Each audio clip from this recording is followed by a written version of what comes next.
What's going on, guys? Right, Mommy Teacher in the house, and we are here finally with the GPL Week 1 Pickems. We are here back for another season, of course, but normally we'd be doing this with Denisio, but unfortunately due to ill health, Denisio has taken some time away. So on behalf of everybody in the league, I wish you well, Denny. Be back soon, dude, but we got you while you're away. So joining me for this week to do the Pickems is going to be Exo of the Exostomp Johto. How you doing, man? Oh, I'm doing good. What's going on, GPL community? And of course, for those who are not aware, Exo is going to be making content for the league as well, so I'll leave his YouTube channel, as well as everyone else who's made content for the league, down in the description. Make sure you go sub to everyone and go watch them all, because they're all really cool. I've watched a lot of them so far.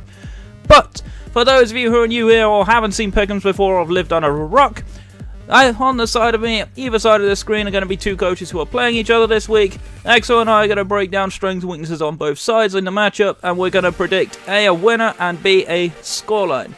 So, first up for the Johto region this week, we're going to do Johto first and then Ho in second. And so, for those who want to spoil on the fourth wall, that's how we do it. We've got Arvid, coach of the Big Mantle, versus Winter, coach of the Cherry Pickers. Two newcomers to the league. What do you think, Exo? I've seen Arvid play in the ADL, and he has a different playstyle than I think most people. I have not seen Winter or Xanadu play. They do have very different teams in the fact that, well, Winter and Xanadu, they have so many, like, they have Trick Room, they have the Hawlucha, Pincurchin combo, they have Rain, they have so many moving parts, which is pretty interesting. Arvid's team seems to be more reliant on grassy terrain, which is also very unique. So I think it's going to be a good game. It's essentially a terrain war, potentially. You've got the grassy terrain with the Rillaboom, but you've got the electric terrain with that Pincurchin as well, which can set up Hawlucha, potentially.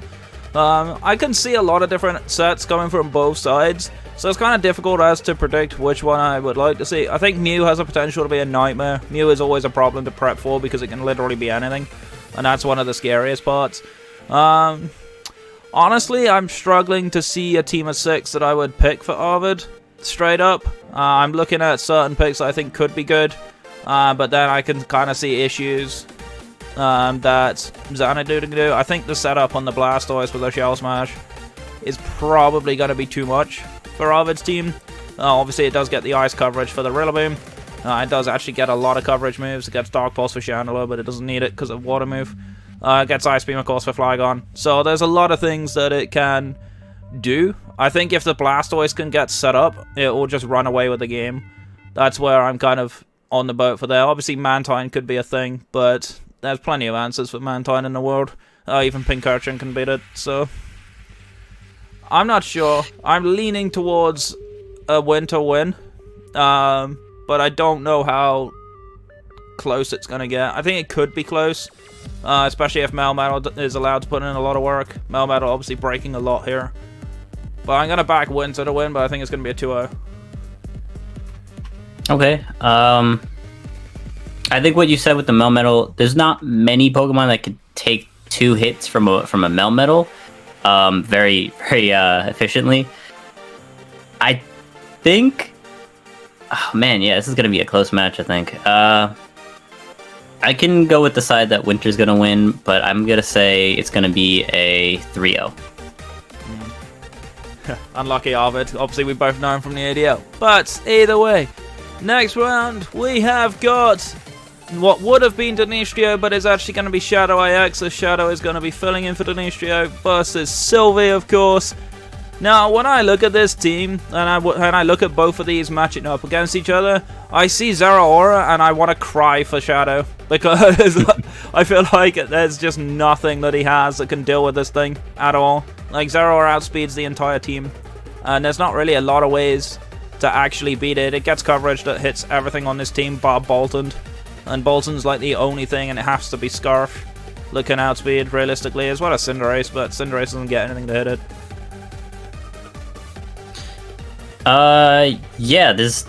Yeah, I think Zeraora, if played correctly in this game, can run over Shadow or Dinistrio's team. So I think if it is played correctly, that's the thing. You know, like if it comes in on a wrong move, like let's say a Rillaboom's Woodhammer or a U-turn and goes into Palossand, and then you're just in a bad position. I think if it's played correctly, I think Sylvie is in a good position, but I guess we'll just have to see. Yeah, it's definitely an interesting one. I think there's a lot to be said here. I think while there is some good pace that Shadow will be able to have to work with, it's going to be a question mark of execution. I feel like Sylvie's matchup is too good, personally, but this is Sylvie we're talking about here, and Sylvie does have execution problems sometimes. So that's where I'm looking at to see what I can do. Looking at it, I do think the G-Max Gengar is threatening. It's an interesting Corviknight matchup where one can max, the other can't. That's always an interesting one to look at. I do think Gengar in the right position can really hit hard. Unfortunately, as it can only hold a Pokeball, it's not really going to be able to Scarf before G-Max to outspeed the Zeraora. And it's just going to fall foul to a knockoff, which is not fun. I think there's possible issues that could arise from this. The Milotic is really passive. I still don't understand Denny's mindset of picking this up. I don't really like the Milotic pick in general. I preferred the Hatterene, and I didn't like the Hatterene either. Let's see. I think there is potential for pivoting and passing around, which could mean that Shadow can outlast Sylvie. Shadow, of course, is good at his mechanics, so I do expect to see some mechanical plays.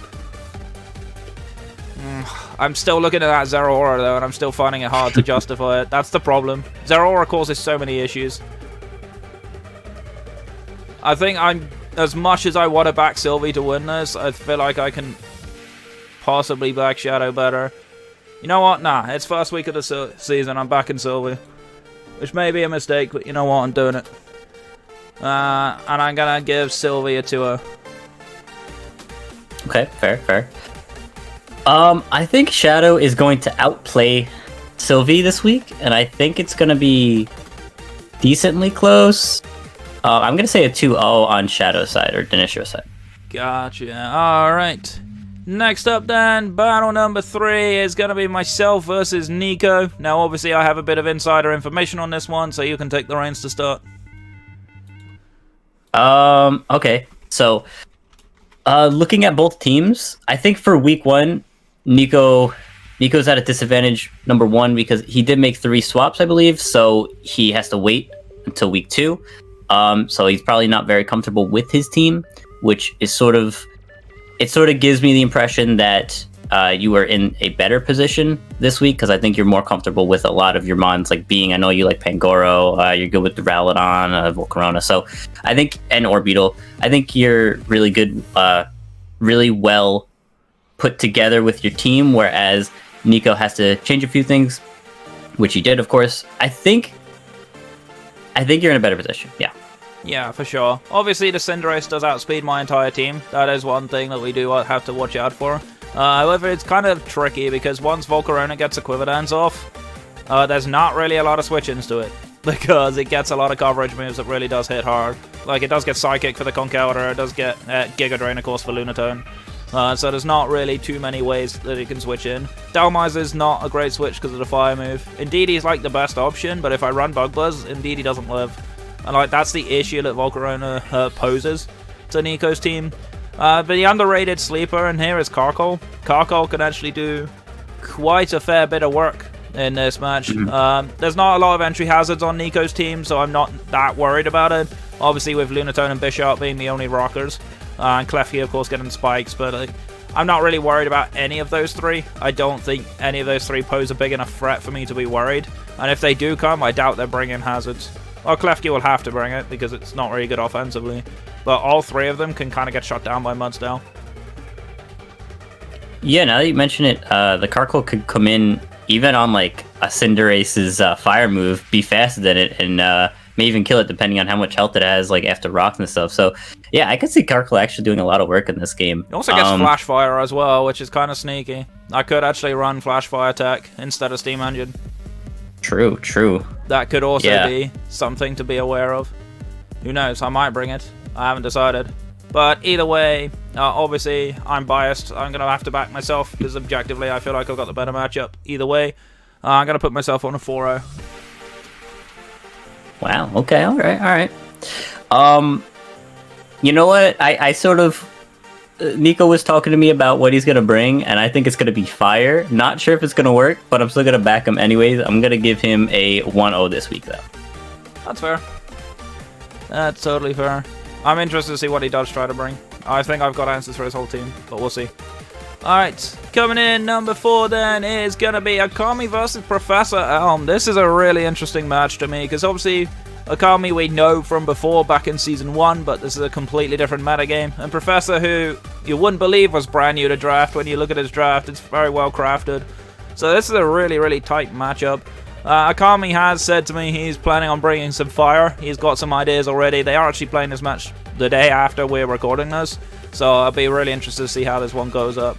I think one of my biggest worries for Akami is just how strong Professor Elm's Fairy Dragon Steel Core is against his team. Like, between Hydreigon, Togekiss, Cobalion, there's a hell of a lot of answers for pretty much everything on Akami's side, and that's where the issue for me really comes in. Obviously, Akami's team is very passive, and Professor's got a lot of pivoting options, particularly looking at Hydreigon here with that U-turn. I could definitely see like a Scarf Hydreigon set really starting to put in work.